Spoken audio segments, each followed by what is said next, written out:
Even without the spectacular visuals, Jurassic Park can be a pretty exciting film. Just ask any of your friends who watched it with their eyes closed. I did too. CNN's Dennis Michael visited the Skywalker Ranch and talked with the artist behind Jurassic Park's sound.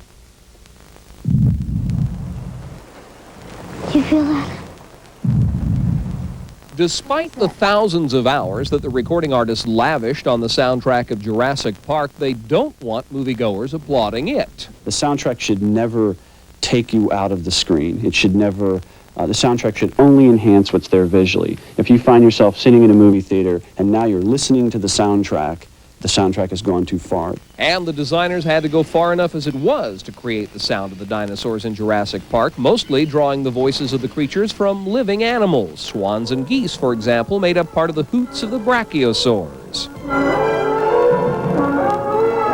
And a stampede of gallimimuses came from the sound of a real stampede, albeit a small one. We went out and recorded both cattle and horse stampedes. There were only about 3 or 4 cows or horse at a time, but we got them to run around and record as close as we could. That's actually on rock. Horse on grass. The digital synclavier, loaded with megabytes of animal sounds, allowed sound designer Gary Rydstrom to play the dinosaur sounds along with the film, like an instrumental performance. Just sort of slowly watch the scene and then... And the synclavier allowed the sound designers to mix voices, turning a dolphin shriek and a walrus grunt into a raptor snarl. We blended the two elements together, so I had the low frequency walrus with the high frequency.